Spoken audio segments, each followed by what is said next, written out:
नमस्कार दोस्तों, स्वागत है आपका हमारे चैनल RN साइंस के में। स्टूडेंट्स, मैं आज आपको वो टॉपिक कराने जा रहा हूँ जो बहुत मोस्ट इम्पोर्टेंट टॉपिक है।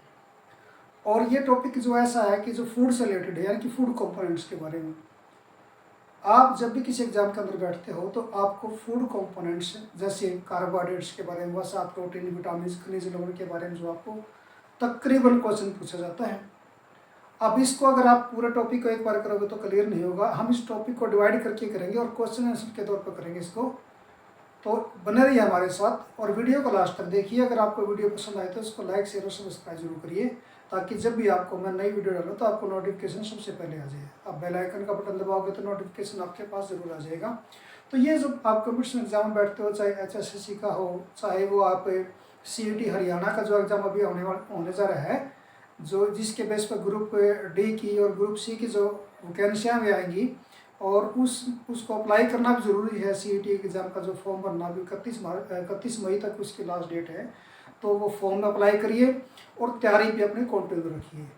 तो आज का जो हमारा टॉपिक है फूड कंपोनेंट्स के बारे में, हम इसको एक क्लियर भी करेंगे क्वेश्चन को। तो हमारे साथ बने रहिए। शुरू करते हैं आज का हमारा जो टॉपिक है फूड कंपोनेंट्स का। तो पहला क्वेश्चन ये है कि भोजन के अव्यय, यानी कि फूड जो कंपोनेंट्स है, यानी कि भोजन के अव्यय कौन कौन से हैं। आपने पहले भी सुना होगा कि फूड कंपोनेंट्स क्या है। जैसे कार्बोहाइड्रेट्स, यानी कि भोजन के प्रमुख अव्यय जो है 7 है, यानी कि कंपोनेंट्स कितने हैं, 7 अव्यय हैं। अब इसकी बात करो तो एक हमारा क्वेश्चन बन जाता है कि भोजन के प्रमुख 7 अव्यय कौन कौन से हैं, कौन से भाग हैं इसके। तो हम बात करते हैं कार्बोहाइड्रेट्स जो फूड कंपोनेंट्स यानी कि भोजन का एक अव्यय है। वसा भी इसका एक अव्यय है। प्रोटीन है, खनिज लवण है, विटामिन, जल और रफेज जिसको मोटा चारा भी बोलते हैं, यानी कि जो हमारे डाइजेशन में सहायता करता है। ये 7 जो कंपोनेंट्स मैंने आपको बताए हैं, ये फूड कंपोनेंट्स है, भोजन के अव्यय हैं। अब बात करते हैं कि कार्बोहाइड्रेट होते क्या है। हमारा क्वेश्चन ये है कि कार्बोहाइड्रेट क्या होते हैं, यानी कि पॉलीहाइड्रोक्सी एल्डिहाइड या कीटोन्स होते हैं। एल्डिहाइड और कीटोन दो ग्रुप हैं जो कार्बोहाइड्रेट के साथ जुड़े होते हैं। पॉलीहाइड्रोक्सी एल्डिहाइड होते हैं या फिर कीटोन होते हैं। अब इससे आगे भी बात करते हैं कि एल्डिहाइड और कीटोन क्या होते हैं, यानी कि जिसके अंदर कार्बन, हाइड्रोजन और ऑक्सीजन से बने होते हैं। यानी कि जो कार्बोहाइड्रेट है इनके जो कॉन्स्टिट्यूएंट्स जो है, इसमें कार्बन होता है, हाइड्रोजन होता है और ऑक्सीजन होता है। ये डिफरेंट रूप में मिलके जो कार्बोहाइड्रेट का निर्माण करते हैं। अगर इनकी मैं रेशो की बात करूँ तो कार्बोहाइड्रेट के अंदर कार्बन, हाइड्रोजन और ऑक्सीजन ये 1:2:1 यानी कि 1:2:1 की रेशो में जो है जुड़े होते हैं कार्बोहाइड्रेट्स के अंदर। 1 अनुपात किसका होता है, कार्बन का, 2 भाग किसके होता है, हाइड्रोजन के, और 1 भाग किसका होता है, ऑक्सीजन का। यानी कि 1:2:1 की जो है रेशो होती है कार्बोहाइड्रेट्स के अंदर, किसकी, कार्बन की, हाइड्रोजन की और ऑक्सीजन की। यानी कि ये 3 एलिमेंट्स जो मिलकर जो है कार्बोहाइड्रेट का निर्माण करते हैं। अब स्टूडेंट्स बात करते हैं हम कार्बोहाइड्रेट्स, यानी कि हमारे भोजन के अंदर होते हैं। तो ये क्या काम करते हैं, कार्बोहाइड्रेट शरीर को ऊर्जा प्रदान करते हैं। ये कार्बोहाइड्रेट शरीर को ऊर्जा को प्रदान करते हैं जब इनका ऑक्सीकरण होता है, यानी कि जब भोजन हम खाते हैं, जब उसका पाचन हो जाता है, पचा हुआ भोजन जो ग्लूकोज बन जाता है और वो कोशिका के अंदर जाके क्या उसके अंदर माइटोकॉन्ड्रिया के अंदर, और उधर से खून के द्वारा ऑक्सीजन जब जाती है तो उसका ऑक्सीकरण होता है कि मंद दहन होता है कार्बोहाइड्रेट का, जिससे क्या निकलती है, ऊर्जा निकलती है। और यही ऊर्जा जो है हमारे शरीर का तापमान या नई कोशिकाओं को बनाने में या टूटी फूटी कोशिकाओं की मरम्मत करने में भी काम आती है। यानी कि जब कार्बोहाइड्रेट का ऑक्सीकरण होता है तो क्या प्रदान करते हैं, ऊर्जा प्रदान करते हैं। अगर बात करूँ मैं शर्करा अणुओं के आधार पर, यानी कि इन कार्बोहाइड्रेट्स को 3 भागों में बांटा जा सकता है शर्करा के अणुओं के आधार पर। अब ये 3 भाग कौन कौन से शर्करा के अणुओं के आधार पर। पहला है मोनोसैकेराइड्स। मोनोसैकेराइड्स कौन से, ग्लूकोज, फ्रक्टोज और गैलेक्टोज। ये 3 प्रकार के जो सैकेराइड्स, इनको मोनोसैकेराइड्स बोलते हैं, ग्लूकोज को, फ्रक्टोज को और गैलेक्टोज को। दोबारा से रिपीट कर देता हूँ, ग्लूकोज, फ्रक्टोज और गैलेक्टोज, ये जो है मोनोसैकेराइड्स है। ये शर्करा के अणुओं के आधार पर जो है इनका बाइफर्केशन किया गया है। अब बात करते हैं शर्करा के अणुओं के आधार पर ही डाइसैकेराइड्स। डाइसैकेराइड्स क्या होते हैं, सुक्रोज जो चीनी हम यूज करते हैं, माल्टोज या लैक्टोज यानी कि जो मिल्क शर्करा होती है, दूध के अंदर जो शर्करा होती है, जिसको हम क्या बोलते हैं, माल्टोज या लैक्टोज जिसको बोलते हैं। तो सुक्रोज, माल्टोज और लैक्टोज ये डाइसैकेराइड्स के अंदर आते हैं। किसके अंदर आते हैं? डाइसैकेराइड्स के अंदर। अब बात करते हैं तीसरा जो भाग है शर्करा अणुओं के आधार पर या शर्करा मॉलिक्यूल्स के आधार पर इसको जो कार्बोहाइड्रेट का जो डिवाइड किया गया है। तीसरा पॉलीसैकेराइड्स। पॉली जो शब्द है मोर देन 2 और 3 से जो ज़्यादा होते हैं इसके अंदर।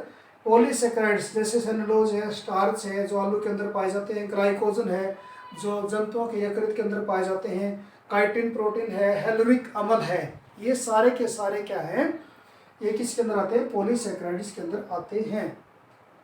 अब बात करते हैं भोजन में जो ये पाए जाते हैं मुख्यतः कौन कौन से कार्बोहाइड्रेट्स पाए जाते हैं। अगर कार्बोहाइड्रेट्स की बात करूँ तो ये 3 प्रकार के कार्बोहाइड्रेट्स भोजन के अंदर पाए जाते हैं। कार्बोहाइड्रेट्स में सेलुलोज, शर्करा और स्टार्च। सेलुलोज, शर्करा और स्टार्च।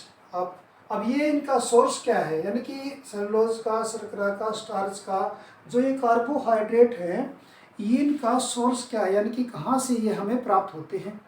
अगर इनकी प्राप्ति की बात करूँ तो सोर्स की बात करूँ तो आलू, फल के अंदर जैसे केला है, आम है, ये और दूसरे जो फल हैं उन सभी के अंदर क्या होते हैं? सेलुलोज होती है, शर्करा होती है, स्टार्च भी होती है। अनाज की बात करूँ तो चावल, गेहूँ, मक्का, ज्वार, बाजरा, इन सभी के अंदर क्या होते हैं? कार्बोहाइड्रेट्स होते हैं। और शर्करा की बात करो, शर्करा जो होती है शहद है, गन्ना है, चुकंदर है, जैम है, रोटी है, दूध है। अभी मैंने बात की थी ये माल्टोज या लैक्टोज जो दूध शर्करा थी, ये सारे के सारे जो कार्बोहाइड्रेट्स के सोर्स हैं, इनके अंदर कार्बोहाइड्रेट्स है। अब बात करते हैं कि कार्बोहाइड्रेट्स की अत्यधिक मात्रा लेने से क्या हानि हो सकती है। अगर हम ज़्यादा मात्रा में कार्बोहाइड्रेट्स लेते हैं, यानी कि जब भी हम जो आवश्यकता से अधिक कार्बोहाइड्रेट्स की मात्रा अगर हम लेंगे, बच्चे ले या वयस्क ले, तो उनमें मोटापा होने की जो है एक समस्या हो जाती है, यानी कि वो ज़्यादा मोटे हो जाते हैं। तो मैंने आपको आज एक जो फूड कंपोनेंट्स है कार्बोहाइड्रेट्स, सिर्फ उसी के बारे में आपको बताया। बाकी जो कंपोनेंट्स बच गए, जो इसके अवयव बच गए, उनके बारे में बाद में जिक्र करेंगे। पूरा एक बार मैं दोबारा से आपको रिवाइज कर देता हूँ। यानी कि फूड के जो कंपोनेंट्स हैं वो कार्बोहाइड्रेट, वसा, प्रोटीन, खनिज लवण, विटामिन, जल और रफेज ये हैं।